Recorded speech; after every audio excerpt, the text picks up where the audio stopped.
Hi friends, welcome back to my channel. இன்றைக்கி நம்ம என்ன பார்க்க போகிறோம் அப்படின்னா அடை தோசைங்க. ஒரு சூப்பரான ஒரு அருமையான அடை தோசை எப்படின்னு பண்ணலான்னு பார்க்கலாமா? வாங்க.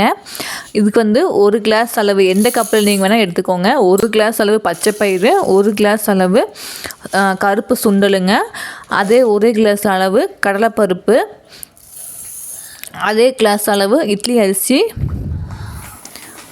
எந்த டம்ளரில் நீங்கள் அளந்தீங்களோ அதே டம்ளரில் 3/4 டம்ளர் உளுந்து, 1 ஸ்பூன் அளவு வெந்தயம் சேர்த்துட்டு இது நல்லா ஊற வச்சு எடுத்துக்கோங்க. ஒரு 5 மணி நேரம் 6 மணி நேரம் நல்லா ஊறட்டும்.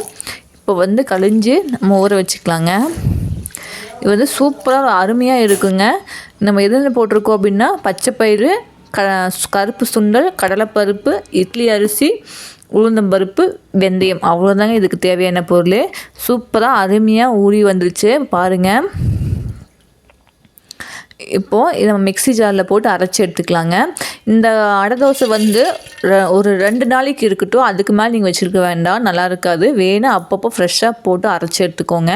இப்போ இது கூட 1/2 ஸ்பூன் அளவு சீரகம், ஒரு கைப்பிடி அளவு கருவேப்பந்தலை, 1/2 ஸ்பூன் அளவு பெருங்காயத்தூள், ஒரு பச்சை மிளகாய், தேவையான அளவு உப்பு, பூண்டு, இஞ்சி சேர்த்துட்டு நல்லா கொஞ்சமாக தண்ணி ஊற்றி அரைச்சி எடுத்துக்கோங்க. அவ்வளோதான். இங்கே பாருங்கள், சூப்பராக நல்லா நைஸாக அரைச்சி எடுத்தாச்சு. இப்போ வேறு பவுலில் மாற்றிக்கலாங்க. மாற்றிட்டு நீங்கள் அளவாக ஊற வச்சு அளவாக தோசை சுட்டுக்கோங்க. அப்போ தான் நல்லாயிருக்கும்.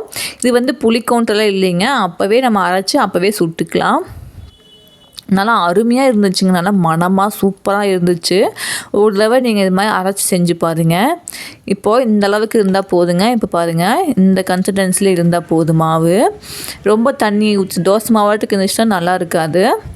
இப்போ தோசையில் ஊற்றிக்கலாங்க. நல்லா நல்லா மொறுமொறுன்னு சூப்பராக இருந்துச்சு. இப்போ தோசை ஊற்றிக்கலாம்.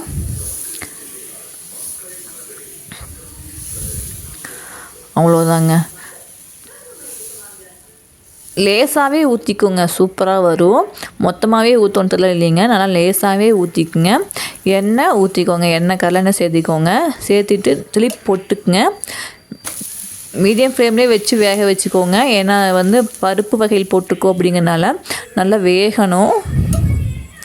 அவ்வளோதான். இந்த பக்கம் நல்லா செவந்துருச்சு, இந்த பக்கம் நல்லா செவந்துருச்சுங்க.